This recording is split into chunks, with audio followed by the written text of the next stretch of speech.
Risma. Sehingga hal itu yang kemudian mungkin menjadi keyakinan bahwa Jawa Timur akan dipimpin oleh Risma.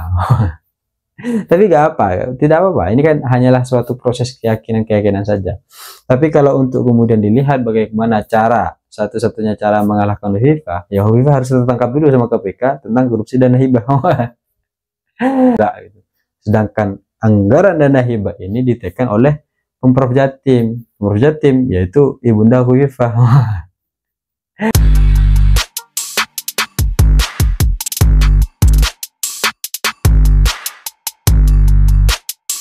Hai kawan ghosting, tokoh-tokoh yang ada akan selalu membuat kita teringat. Apakah kemudian tokoh ini terkenal dengan kerja kerasnya, atau tokoh tersebut terkenal dengan berbagai macam kasus korupsinya? Hal ini agak-agak mirip dengan kasus yang kemudian ada di proses Pilkada Jawa Timur. Karena dari berbagai macam proses di Pilkada Jawa Timur ini, kita melihat mereka adalah sama-sama perempuan. Dan satu yang kemudian diingat oleh masyarakat adalah tentang bagaimana latar belakang dari mereka masing-masing gitu. Itu yang kemudian akhirnya terbangun di masyarakat Jawa Timur, entah mereka dengan latar belakangnya sebagai petahana, sebagai petahana gubernur yang kemudian telah menjabat di Jawa Timur selama 5 tahun kemarin, entah mereka yang kemudian seperti Risma, yang teringat dalam benak masyarakat ada ya dia wali kota Surabaya yang pada waktu itu memang agak mendunia kabarnya karena seluruh berbagai macam media memberitakan berbagai macam keberhasilan prestasi-prestasi Risma, termasuk waktu itu salah satunya yang terbesar adalah tentang Gang Doli misal. Sehingga dia dikenal oleh berbagai macam kalangan di masyarakat, baik di Jawa Timur ataupun di Indonesia secara keseluruhan. Kemudian juga ada Ibu Lulu gitu kan, yang ya kalau di Jawa Tengah Ibu Lulu jangan dikhawatirkan lagi gitu, karena beliau sudah sangat terkenal di Jawa Tengah gitu. Nah, dari proses pilkada di Jawa Timur ini ada semacam pengingatan kembali gitu akan berbagai macam sejarah-sejarah yang pernah dilakukan gitu. Kalau agak-agak lain gitu kan, kita akan mengenal Hovifah dengan ya kasus korupsi dana hibahnya gitu. Apakah kemudian dia terlibat atau gak terlibat, itu yang sekarang sedang menjadi pertanyaan gitu, karena proses tahapan-tahapan yang dilakukan KPK untuk kemudian membongkar kasus korupsi dana hibah ini sampai sekarang belum selesai gitu. Dan pertanyaannya adalah apakah kemudian Hovifah Indar Parawansa terlibat nih dalam proses ini gitu. Atau ternyata kasusnya sama kayak kasusnya Tom Lembong misalkan, tidak terlibat, tidak terungkap pada zaman dahulu ketika Jokowi masih berkuasa gitu kan, tapi ternyata terungkap setelah Jokowi tidak berkuasa. Ini repot nih gitu, dan dia bertahan sampai akhir periode gitu kan. Nah, hal-hal demikian itu juga apakah kemudian kalau Hovifah ini menjabat sebagai gubernur dia tidak akan pernah terungkap kasus korupsinya, atau memang ya KPK apa adanya gitu, melawan berbagai macam hal yang kemudian dinaungi oleh kekuasaan misal gitu kan. Itu yang kemudian salah satu yang teringat ketika kita melihat berbagai macam calon ini gitu. Sama dengan Risma gitu misal, ada berbagai macam hal yang kemudian diingat, dia yang kemudian agak marah, temperamen gitu, itu yang juga diingat oleh masyarakat. Tapi dari berbagai macam sisi temperamennya kadang itu lebih ke arah yang namanya ketegasan, biasanya begitu. Kemudian Lulu misalnya, ini kan juga dilihat dengan berbagai macam latar belakangnya gitu. Suatu proses penyampaian ide Lulu kemudian ketika debat perdana itu juga menarik perhatian masyarakat, di mana ide-ide gagasannya ya juga cukup cemerlang lah untuk kemudian dilihat secara public speakingnya. Iya kan? Dari berbagai macam proses ini nih, ya kan? Ada satu keyakinan yang tumbuh dari Hasto Kristianto. Keyakinan yang tumbuh adalah tentang bahwa Jawa Timur ini akan dimenangkan oleh Risma gitu. Karena elektabilitas Risma daripada calon-calon yang lain ini yang cukup naik gitu katanya.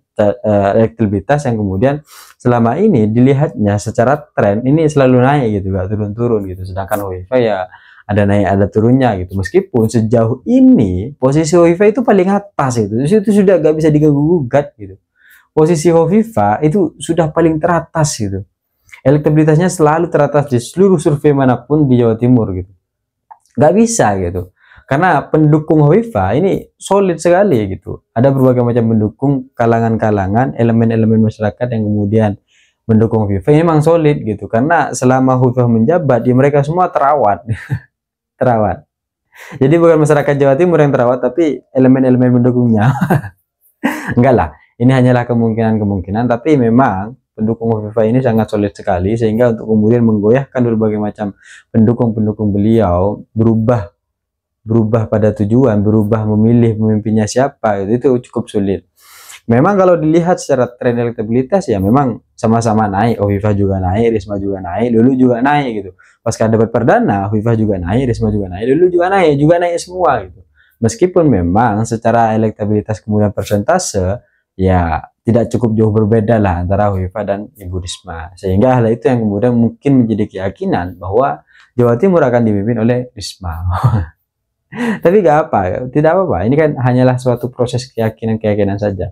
Tapi kalau untuk kemudian dilihat bagaimana satu-satunya cara mengalahkan Hovifah, ya Hovifah harus tertangkap dulu sama KPK tentang korupsi dana hibah.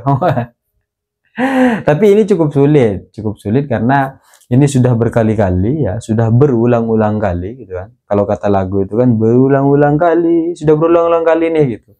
Kantornya sudah digeledah beberapa kali, sampai sekarang nggak ada kejelasan apakah kemudian Hovifah juga ikut terlibat atau enggak gitu.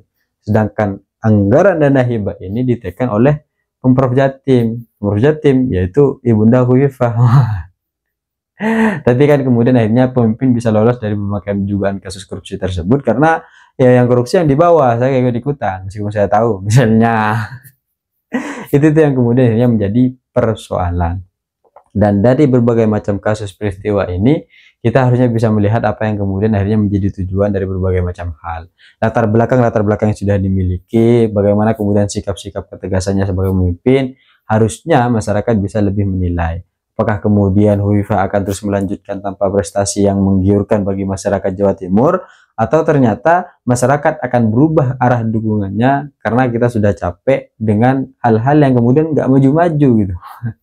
Ini kan repot gitu, masyarakatnya nggak maju, pemimpinnya juga nggak mau maju, ya sudah, provinsi ini akan maju-maju. Tapi kalau akhirnya masyarakatnya ini nggak maju misalnya, kemudian pemimpinnya mau maju, maka bisa saja itu terjadi. Lebih baik lagi kalau ternyata masyarakatnya mau maju dan pemimpinnya juga mau maju. Nah, ini keren, nanti provinsinya akan maju secara bersamaan. Karena kolaborasi antara masyarakat dan pemerintah akan berjalan dengan baik. Wah.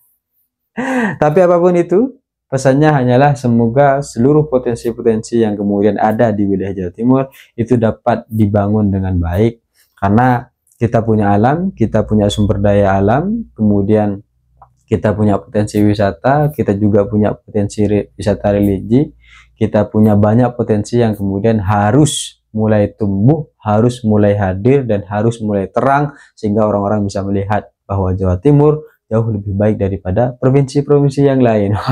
Tapi ini tidak dalam ajang untuk lebih baik atau tidak lebih baik, tapi tentang bagaimana kemudian ya akhirnya dampak dari hal tersebut adalah masyarakat sejahtera. Woi.